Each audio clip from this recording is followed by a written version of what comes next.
자, 오늘은 하나님이 원하시는 나라라는 제목으로 말씀 전하겠습니다. 하나님께서 나라를 세우길 원하세요. 하나님의 통치가 있는 그런 나라를 세우길 원하시죠. 어떤 나라인가 봤더니 하나님의 능력만 의지하고 하나님의 이름의 권세만 의지하는 그런 나라를 세우기를 원하셨습니다. 그러니까 우리도 그런 나라가 이 땅에 세워지기를, 또 내 안에 세워지기를 간구해야겠죠. 그 나라는 누구를 통해 완성되는가 봤더니 예수님을 통해서 완성이 되는 겁니다. 그래서 하나님이 이 주간에 예수님을 보내신 거예요.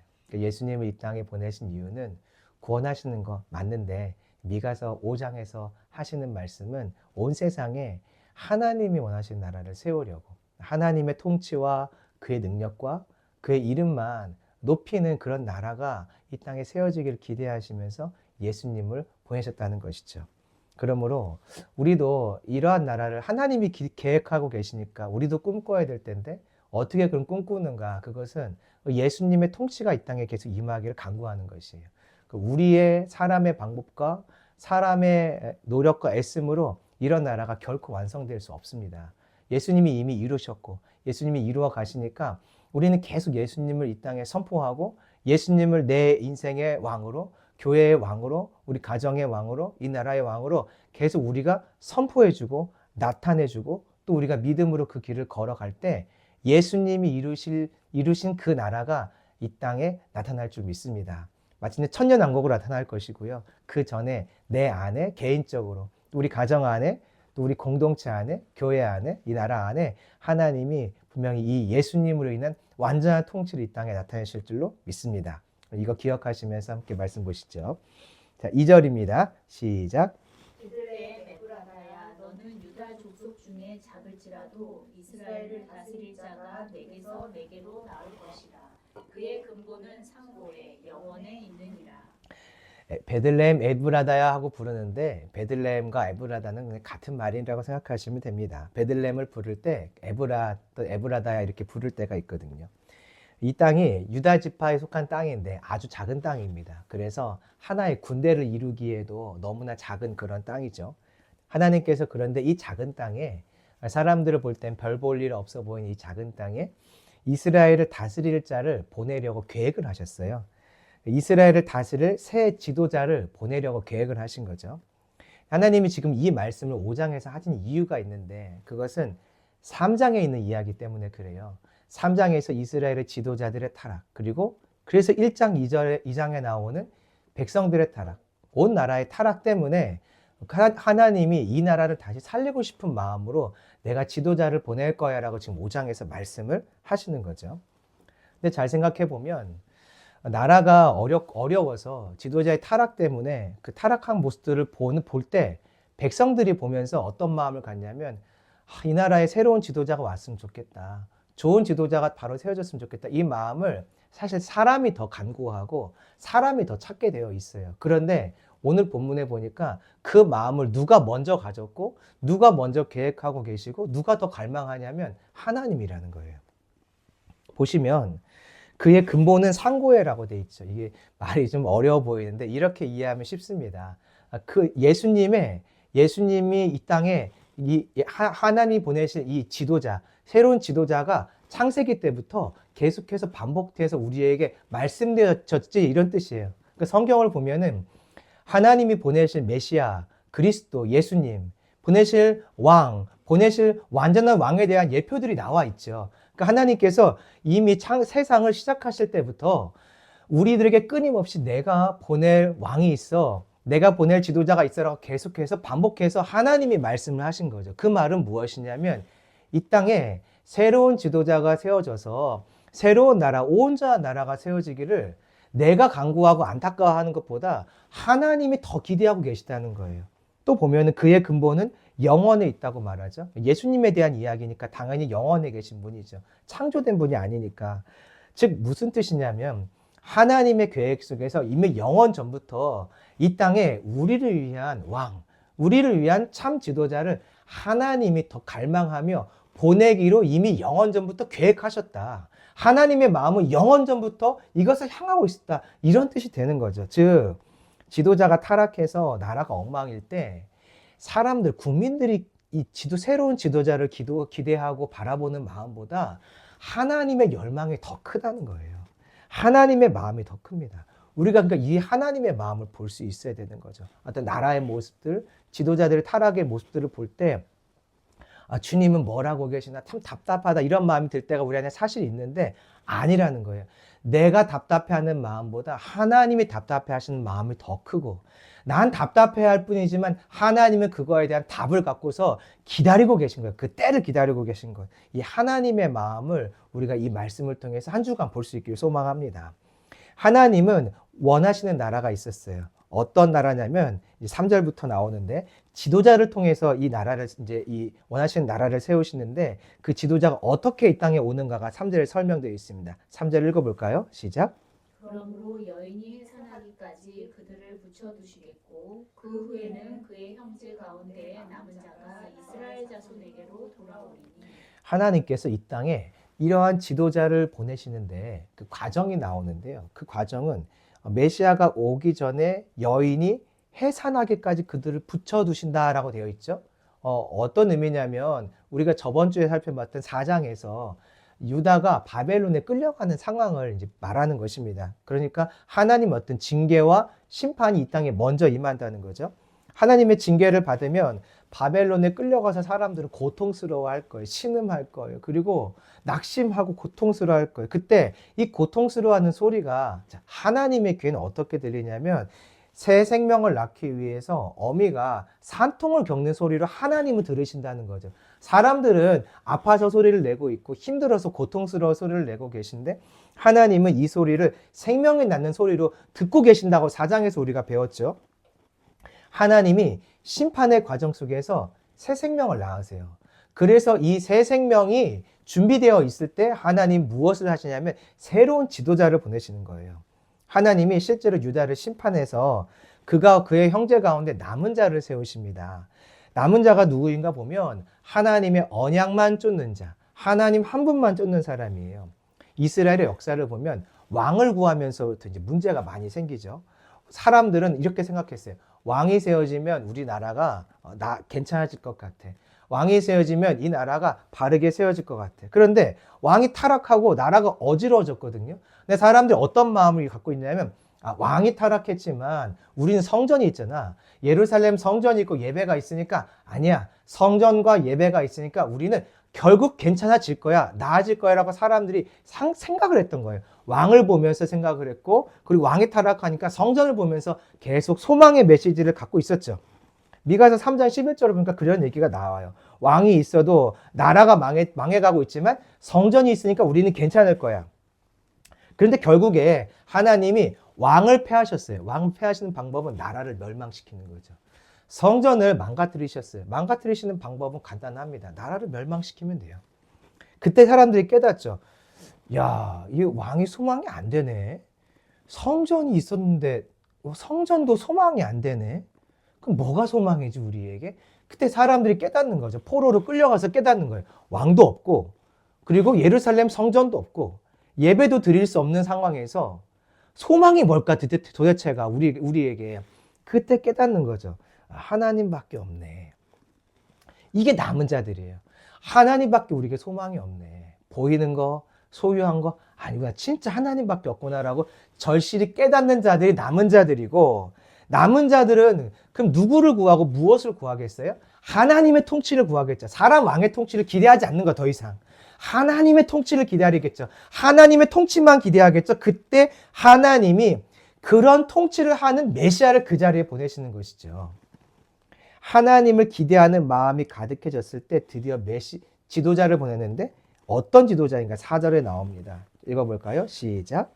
그가 여호와의 능력과 그의 하나님 여호와의 이름의 위엄을 의지하고 서서 목축하니 그들이 거주할 것이라. 이제 그가 상대하여 땅 끝까지 미치리라. 사람들이 정말로 기대했던 어떤 왕, 그리고 하나님이 그래서 보내주려고 이미 계획하신 왕의 모습이 무엇이냐면, 여호와의 능력만 의지하고 여호와의 이름의 위엄, 이름의 권위만을 의지하는 사람이에요. 누군가 예수님께 묻습니다. 그분이 예수님이니까, 예수님, 어떻게 이렇게 말씀을 잘 전하세요? 와, 예수님 메시지는 그동안 내가 들어왔던 모든 메시지보다 최고입니다라고 누군가 예수님께 만약에 칭찬을 한다면 예수님이 이렇게 대답하셨을 거예요. 아유, 아닙니다, 아닙니다. 저는 저의 능력으로 한 게 아니라 하나님의 능력으로 한 거예요. 이 말씀은요, 제가 지혜로워서 잘 깨달은 게 아니라 하나님의 능력이 제게 임해서 깨닫고 말씀을 전한 거예요. 누군가 예수님이 축사하시고 귀신을 쫓아내는 것을 보면서 또 말합니다. 예수님, 예수님의 이름에 능력이 있어요. 예수님은 권위가 있는 분 같아요. 라고 누군가 예수님을 칭찬한다면 예수님이 이렇게 대답하세요. 아닙니다, 아닙니다. 저는 하나님의 권위로 지금 이 일을 하는 겁니다. 저의 권위로 이 능력이 발휘된 것이 아니라 하나님의 권위로 제가 이렇게 귀신도 쫓아내고 병도 고치는 일을 한 것입니다. 예수님이 이렇게 대답하실 거예요. 왜냐하면 4절에 보니까 이 오실 예수님, 다스릴 왕의 모습은 여호와의 능력만 의지하고 계속 그분의 능력만 찬양하는 분, 그리고 하나님의 권위로 자신이 살고 있고 그의 권위가 가장 중요한 것을 알고 그의 권위를 높여드리려고 사는 분이라고 되어 있기 때문에 그렇죠. 이스라엘 백성들이 포로로 끌려가서 사람들에게 자신들에게 소망 없는 것을 깨달았어요. 그때 생각한 분이 하나님 한 분이에요. 아, 그분의 이름이 필요하다. 그분의 능력이 필요하다. 그분의 권위가 필요하다. 이렇게 생각을 할 때 하나님이 그때 바로 이런 메시아, 그들이 정말로 바라봐야 했던 그 메시아를 보내주시는 거죠. 왜냐하면 그들의 마음에 참 메시아에 대한 생각과 기대가 없으면 참 메시아가 와도 소망이 없어요. 참 메시아가 왔는데 뭐 예수님이 하나님의 이름을 하나님의 권위만 의지하는 그런 왕이 아니라 자기 힘과 능력과 좀 권세가 있고 뭔가 떵떵거리고 어깨도 넓고 키도 크고 다른 사람들이 봤을 때 흠모할 만한 그런 왕을 참 메시아로 사람들은 기대하기 때문에 사람들이 하나님이 보내실 메시아를 기대할 준비가 되어 있지 않으면 그런 메시아를 보내지 않는 거죠. 그래서 예수님이 오실 때 제일 먼저 한 것이 세례 요한이 찾아와서 회개하도록 선포한 거예요. 마음이 준비되지 않으면 하나님이 준비한 참 메시아가 보이지 않기 때문에 그렇죠. 하나님만 기대하는 마음으로 오는 이 지도자가 어떻게 하냐면 목축한다고 되어 있죠. 목축. 이게 목양이에요. 목양. 다스리는 거. 그가 목축하고 목양을 하니 그가 창대하여서 새로운 이 지도자의 통치가 땅끝까지 미칩니다. 어떻게 이해하면 되냐면 예수님의 통치 방식이 예수님이 생각하는 그 하나님에 대한 능력에 대한 의지함과 하나님의 권위만 의지하는 그 예수님의 생각이 온 땅에 가득해졌다는 것이에요. 예수님의 능력으로 사람들이 다 예수님께 순복했다. 뭐 그런 의미도 되지만 사실은 예수님이 하나님을 대하는 그 방식, 그 방식이 사람들 안에 널리 퍼져서 사람들도 하나님의 이름만 의지하고 사람들도 하나님의 능력만 바라보는 하나님이 기대하는 그런 나라가 온 땅에 가득하게 되었다. 그런 의미인 거죠. 5절 볼까요? 시작. 이 사람은 평강이 될 것이라.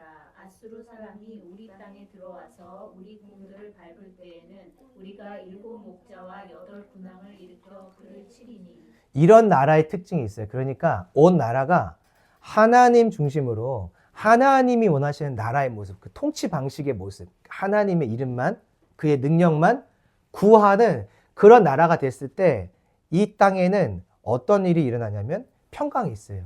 예수님이 평강이시죠. 예수님이 들어오셨기 때문에 땅이 평강한데 그 평강은 뭐냐면 공격이 없는 게 아니라 공격이 있는데 사람들 안에 세상의 공격이 와도 무너지지 않고 대항하여 싸울 수 있는 힘이 생긴다는 거예요. 5절을 봤더니 사람들이요. 이 지도자가 해주는 게 아니에요. 우리 땅에 들어왔더니 아수르 사람이 우리 궁들을 밟을 때 우리가요. 그러니까 하나님의 백성들이 7 목자를 세우고 8 군왕을 세려서 그를 친대요. 아수르와 대항한대요. 그래서 하나님의 통치가 이미 임했는데 그 하나님의 통치가 임한 그 상황을 세상 나라가 와서 깨뜨리지 못한다는 거예요. 이게 어떤 의미냐면 6절에 조금 더 자세히 나와 있거든요. 한번 읽어볼까요? 시작. 그들이 칼로 아수르 땅을 황폐하게 하며 니므로 땅 어기를 황폐하게 하리라. 아수르 사람이 우리 땅에 들어와서 우리 지경을 밟을 때에는 그가 우리를 그에게서 건져내리라. 아수르와 니므롯이 힌트예요. 니므롯은 창세기에 나오는 제국이에요. 제국을 이루어서 사람들이 어떤 생각을 하냐면 우리가 나라를 크게 만들자. 우리가 나라를 크게 만들자. 우리가 성을 쌓고 탑을 쌓고 해서 우리가 흩어짐을 면하자 하면서 이들은 이 땅 안에 하나님이 없어도 강력한 나라, 영원한 나라를 세울 수 있다고 생각하는 사람들이 이무릇이에요. 그게 이제 나타난 모습이 아수르죠. 아수르는 제국이었어요. 작은 하나의 나라가 아니라 나라가 나라를 통치하고 또 나라를 삼켜서 나라가 나라를 통치하는 제국이었다는 거죠. 왜 제국을 만드냐면 이 나라의 힘과 권세와 부가 영원하기를 기대하면서 자꾸 나라의 힘을 넓혀가는 거예요. 힘을 넓히고 땅을 넓히고 통치 권세를 넓혀가면 우리는 영원할 거야 하는 생각을 갖는 사람이 아수르죠. 니무롯과 아수르는 즉 하나님의 통치 방식을 거부하는 통치 행위를 말해요. 하나님의 방식과 다른 하나님의 이름과 그의 능력을 의지 않고 자기의 힘과 능력과 자기의 이름과 권세를 의지함으로 영원할 수 있어. 우리는 강건할 수 있어 라고 생각하는 세상의 방식이 바로 니무롯과 아수르인 거죠. 그 생각이 그러한 통치 방식이 나라에 쳐들어올 때 6절 보세요. 어떤 일이 일어나냐면 아수르 사람이 우리 땅에 들어와서 우리 지경을 밟을 때 공격이 들어오면 그가 우리를 그에게서 건져내리라. 이 지도자가 우리를 건져낸대요. 다르게 말하면 어떤 의미냐면 세상의 통치 방식, 세상의 어떤 원리와 방식들이 내게 침투해 들어올 때 예수님이 이 지도자가 내 안에서 그 죽음의 방식, 사망의 방식, 하나님을 떠난 그 세상의 방식이 내게 침투해 오지 못하도록 막아주신다는 거예요. 하나님은 지금도 이런 나라를 세워가기를 원하세요. 어떤 나라냐면 하나님의 능력만 의지하는 나라. 그의 이름의 권위만을 의지하는 나라. 그래서 우리 안에도 자기 자신의 이름과 권세와 자기의 능력이 어떠한지를 자랑하지 않는 하나님의 이름과 권세와 능력만을 자랑하는 그런 찬양과 그런 소리와 그런 고백들이 가득한 그런 사람, 그런 교회, 그런 가정, 그런 나라를 지금도 하나님은 세우기를 원하시는 것이죠. 이 땅에 메시아가 오셨다, 왕이 오셨다 하는 것, 예수님이죠. 그것은 무엇이냐면 이제 우리 안에 새로운 통치 방식이 임했고 그 통치 방식대로 살 수 있게 되었다라는 것을 의미해요. 우리는 이러한 나라가 이 땅에 세워지기를 기대해야 돼요. 왜냐하면 하나님이 그런 나라를 세우기 원하시니까. 주님만 높이는 나라, 주님만 높이는 가정, 주님만 높이는 교회, 주님만 높이는 내가 되어지기를 계속 간구해야 돼요. 근데 이게 내 힘으로 절대 안 되는 거죠. 그래서 내 힘으로 하려고 하면 무너져요. 이스라엘이 그랬어요. 이스라엘이 왕을 세워서 그런 나라를 세워보려고 했는데 실패했어요. 우리의 이름에 건세를 해봐야지 바벨론에서 바벨탑을 세우는 그런 일들이 이스라엘에 일어날 때 결국 다 실패했어요. 방법은 한 가지예요. 예수님을 찾는 거예요. 그 지도자가 이 안에 세워지고 지도자가 내 안에서 지도력을 발휘하기를 계속 선포하고 간구하는 거예요. 그럴 때 이 안에, 내 안에, 가정 안에, 이 나라 안에 하나님의 통치를 갖고 계신 예수님이 들어오셔서 그분과 연합하여 예수님의 통치 방식, 예수님이 살아가시는 그 삶의 방식이 우리 안에 연결되어지고 우리 안에 나누어지고 우리 안에 나타나는 거예요. 이게 로마서에서 말하는 연합인 거죠. 연합은 예수님의 내 안에 들어오므로 내 안에 예수님의 것이 나타나는 것을 말하는 거죠. 가정 안에 연합이 있어야 되고요. 예수님과 연합, 나라 안에 예수님과 연합, 교회 안에 예수님과 연합, 개인 간에 예수님과 연합이 있어야 돼요. 우리가 이렇게 연합이 되고 나면 결과적으로 하나님께서 원하시는 나라를 넘어 세상이 이루어져요. 세상. 하나님 원하시는 나라, 한 나라를 넘어서 그런 세상이 이루어져요. 이제 이 얘기가 7절부터 나오거든요. 참 지도자를 만났더니 백성들이 그 지도자의 모습을 닮게 돼요. 그래서 그들이 세상 온 나라로 흩어지는데 그 자리에서 누구의 모습으로 살아가냐면 그들이 만난 참 지도자의 모습 그대로 살아가요. 자, 이제 이 이야기가 나옵니다. 7절부터 읽어보시죠. 시작. 야곱의 남은 자는 많은 백성 가운데 있으리니 그들은 여호와께로부터 내리는 이슬 같고 풀 위에 내리는 담비 같아서 사람을 기다리지 아니하며 인생을 기다리지 아니할 것입니다. 야곱의 남은 자가 많은 백성 가운데 있대요. 이거는 이제 이스라엘 안에 있는 나라를 말하는 것이 아니라 이스라엘 바깥에 있는 열방을 말하는 거예요. 그 열방 가운데 남은 자들이 있대요. 남은 자는 하나님의 이름만 의지하고 그의 능력만 길이라고 믿는 사람들을 말하죠. 자, 그들을 성경에서 뭐라고 말하냐면 그들은 이슬 같다, 담비 같다라고 말하고 있어요. 그럼 이슬과 담비가 뭔데 남은 자들을 그렇게 말하는가 봤더니 설명이 나와 있죠. 사람을 기다리지 아니하며 인생을 기다리지 아니할 것이며, 사람의 어떤 능력과 권세와 이름과 권위를 기대하지 않고, 그럼 누구만을 의지한다는 거예요? 하나님만 의지한다는 거잖아요. 이슬은 누가 내리세요? 하나님이 내려요. 성경의 이슬은 하나님의 은혜거든요. 이슬은 하나님의 은혜예요.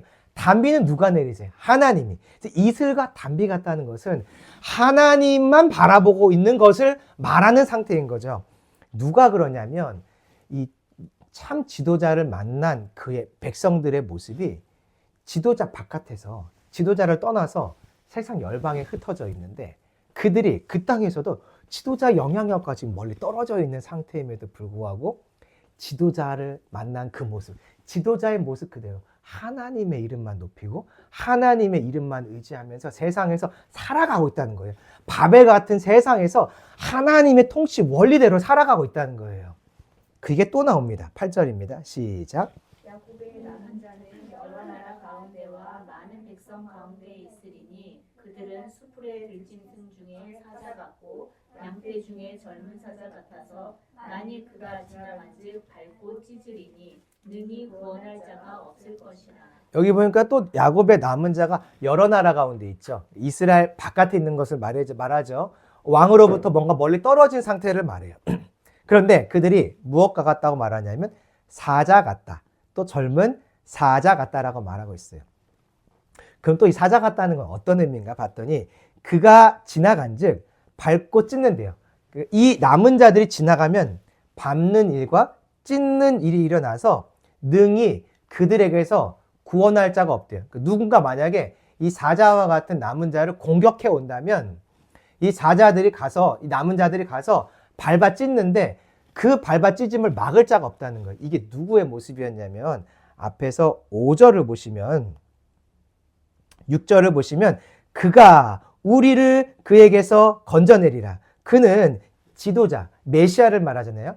이 지도자가 얼마나 강하냐면 세상의 방식과 또 세상의 공격이 오면 그것을 우리가 그 공격에 당하지 않도록 막아주는 역할을 했는데, 이제 이러한 지도자를 만난 사람들이 세상에 흩어졌더니 그들이 그 지도자의 모습과 똑같이 하나님의 통치 원리를 무시하거나 하나님의 통치 원리를 짓밟거나 하나님의 통치 원리를 무너뜨리려고 하는 자들이 만나면 사자와 같이 그들과 싸워서 하나님 나라의 방식과 하나님 나라의 길들을 지켜나가는 자로 서 있더라, 그런 이야기예요.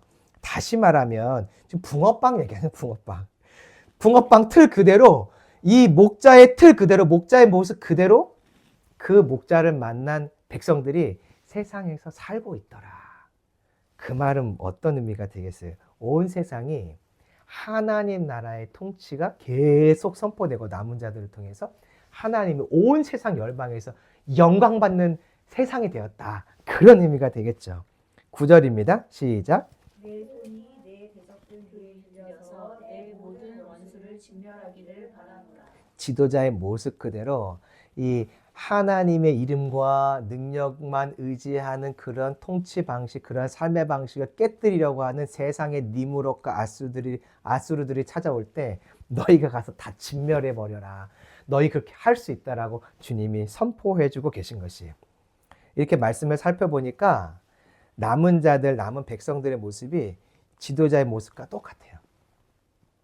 즉 하나님이 보내신 이 지도자를 만나면 결과적으로 그의 모습대로 살게 된다는 거예요. 그러니까 이 하나님이 원하시는 나라는 그러니까 우리가 만들어내는 게 아닌 거예요.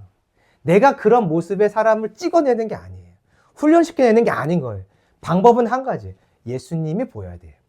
예수님을 만나야 돼요. 예수님이 계속 경험되어야 돼요. 예수님이 계속 그러려면 선포해야 되겠죠. 교회는 계속 예수님을 선포해야 돼요. 교회는 계속 예수님을 말해야 돼요.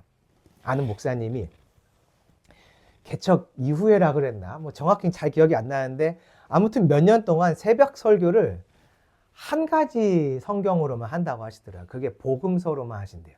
복음서를 계속 돌면서 새벽 설교를 하신대요. 그래서 왜 그러시냐고 여쭤봤더니 예수님을 알아야 되니까 복음서를 설교하지 그러시더라고요. 제가 그 설교 계속 듣고 있으면 지루할까 어떨까 생각을 해봤어요. 근데 이 말씀을 보면서 그게 생각이 나더라고요. 그렇지.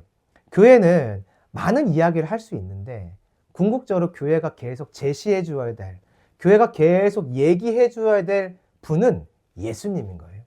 많은 간증이 있고 많은 역사들이 있고 이 말씀을 따라 살아가야 될 많은 방향들이 있죠.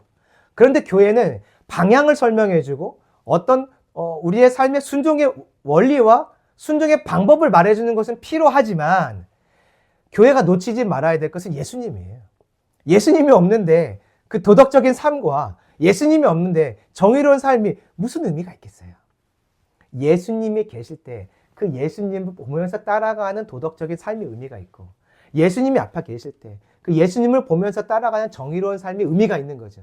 그러니까 교회는 계속 예수님을 선포해야 되는 거죠. 그러면 그 예수님이 선포될 때 사람들이 예수님의 소리를 듣고 예수님을 인격적으로 만나면서 한 사람 한 사람이 그 예수님의 하나님을 예배하는 그 모습, 이름과 능력을 의지하는 그 모습이 한 사람 한 사람에 계속 새겨져서 우리가 작은 예수로 작은 그 지도자의 모습을 열방 가운데 살아가게 되는 것. 주님은 그것을 우리에게 기대하시는 거죠. 이번 주가 성탄 주간이잖아요. 예수님이 우리에게 뭘 바라보라고 하실까? 왕이 오셨다는 거예요. 왕이 오셨다. 왕은 통치자잖아요. 통치자. 그러니까 통치자의 모습을 보라는 거죠. 어떻게 통치를 하나?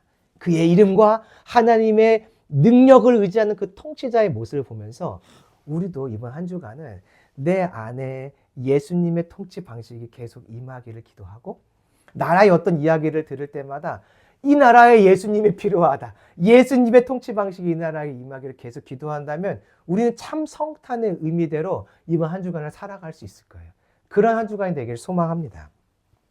이제 마지막 내용이에요. 예수님을 참 지도자로 이제 만나서 연합하여 그를 바라보고 또 기대하며 살아갈 때 하나님이 우리 안에 하시는 일이 있어요. 이게 그냥 이루어지는 것이 아니거든요. 그래서 반드시 하나님이 이 일을 만나기 전에 하시고 만나면서 하시고 만난 후에도 계속 이 일을 하세요. 그 일은 무엇이냐면 사람을 깨뜨리는 거예요. 사람이 절대 자기의 어떤 의지와 어떤 결단으로 하나님의 이름을 높이지 않아요. 사람은요, 어지간히 깨져야 돼요. 어지간히 혼이 나야 돼. 그러면 이제 이게 생각과 말이 바뀌기 시작합니다. 마음이. 하나님만이 소망이지. 하나님이 그래서 이러한 예수님을 만나기 전에, 만나면서, 만난 후에 계속 하시는 일이 무엇이냐면 나를 깨뜨리는 일이에요. 이제 그 얘기입니다. 자, 10절 보시죠. 시작. 여호와께서 이르시되 그날에 이르러는 내가 내 군마를 내 가운데에서 멸절하며 내 병거를 부수며. 갑자기 내용이 바뀌었어요. 앞에 3장까지는 심판 얘기하다가 4장, 5장에서 이제 소망을 얘기하시거든요. 근데 5장에서 좋은 지도자로 나라가 이제 바로 세워질 것을 약속을 하시면서 갑자기 10절에 오니까 내 군마, 이게 누구겠어요? 이스라엘 백성들 말하는 거거든요. 이스라엘을 갑자기 또 심판하신다는 얘기를 하니까 성경 읽다 보면 이게 헷갈려요. 지금 우리를 살리겠다는 건지 죽이겠다는 건지. 근데 10절부터 나오는 내용은 범죄에 대한 심판의 이야기가 아니에요. 범죄에서 나라를 심판하겠다는 이야기가 아니라 참 지도자를 만났을 때의 이야기예요. 참 지도자를 만났을 때 하나님이 우리 안에 하시는 일, 그 나라 안에 하시는 선한 방향으로 가게 하시는 심판을 말하는 거예요. 그냥 막 징계가 아니라 선한 길로 나갈 수 있도록 주님이 이제 우리 안에 있는 것들을 부수는 일을 말씀하시는데, 여기 보세요. 10절에 군마와 병거를 부순다고 나오죠. 군마와 병거는 신명기를 보면 왕에게 요청하신 하나님의 뜻이 있는데, 너는 마병을 의지하지 말고 말을 의지하지 마라. 돈 의지하지 마라. 돈 많이 쟁여놓지 마라. 그 말씀을 하세요. 왜냐하면 그게 곧 나의 의지의 대상이 되기 때문에 그렇죠. 그러니까 하나님이 지금 무슨 말씀하시는 거냐면 이 하나님의 이름과 그의 능력만 의지하는 지도자를 만나려면, 또 만났다면, 만나고 살아가고 있다면 내가 너희들에게 하는 일은 무엇이냐면 그의 삶의 방식과 다른 것들을 내가 계속 부숴가는 일들을 할 거야. 너희 안에 있는 병거, 군마, 의지하는 거 내가 부숴가는 일을 할 거야. 그런 의미예요. 계속 보실까요? 자, 11절 시작. 내 땅의 성읍들을 멸하며 내 모든 견고한 성을 무너뜨릴 것이며. 같은 맥락이에요. 범죄했으니 너희를 멸망시키겠다 그런 게 아니라 내 안에 있는 내적인 영적인 싸움들, 내 안에 의지했던 것들을 부수는 일을 말하는 거예요. 성읍과 견고한 성은 왜 만드냐면 이방 나라가 쳐들어올 때 막으려고 만드는 거예요. 막으려고. 예루살렘과 가장 가까운 곳에 성을 쌓기 시작했어요. 왜냐하면 예루살렘을 지키려고. 그 견고한 성과 성읍은 뭐냐면 내가 하나님보다 의지하는 것. 그걸 주님이 어떻게 하신다고요? 무너뜨리신다. 이 메시아를 만나기 전에, 만나면서, 만난 후에 계속 이 깨뜨림을 하신다는 거예요. 12절입니다. 시작. 내가 또 복수를 내 손에서 끊으리니 내가 다시는 점쟁이가 없게 될 것이며. 복술과 점쟁이가 우리 안에 있을 수 없잖아요. 근데 우리 안에 그런 이 세상의 어떤 방식들과 하나님의 음성이 들려오지 않으면 사람들이요, 저를 포함해서 다른 음성의 길이 있는 자꾸 찾게 돼 있는데 이게 우리 안에 있거든요. 그게 복술과 점쟁이 끊어버리신다. 또 있어요. 13절입니다. 시작. 내가 내게 새긴 우상과 주상을 너희 가운데에서 멸절하리니 내가 내 손으로 만든 것을 다시는 섬기지 아니하리라. 우리 안에 우상과 주상이 다 있어요. 우상은 그 우상 덩어리 그거 말하는 것이고 주상은 그런 것을 기념하기 위해 세운 어떤 탑이나 어떤 기둥들을 말하는 거예요. 이런 것들 다 멸절하신대요. 메시아를 만나기 전에 세례요한 생각하시면 돼요. 예수님을 만나고 제자들도 계속 예수님과 함께 살아가면서 깨트려지는 일이 많잖아요. 그리고 예수님 안에서 살아갈 때 사도행전에 제자들도 깨트리는 일들이 생기거든요. 바울도 자기 안에 있는 사람의 성정들이 남아있어서 마가를 데리고 갔다 안 데리고 갔다 이러면서 또 그런 일들이 생기잖아요. 깨트려진 일을 계속 하신다는 거예요. 자, 15절 읽어볼까요? 시작. 내가 또 진노와 분노로 순종하지 아니한 나라에 갚으리라 하셨느니라. 14절 안 읽었네. 제가 읽습니다. 내가 또 아세라 목상을 너희 가운데에서 빼버리고 내 성읍들을 멸할 것이다. 계속 같은 이야기죠. 내 안에 있는 것들, 의지하는 것들 다 빼버리신대요. 그래서 마지막에 15절 내가 또 진노와 분노로 순종하지 아니한 나라에 갚으리라. 순종하지 아니한 나라에 갚으리라.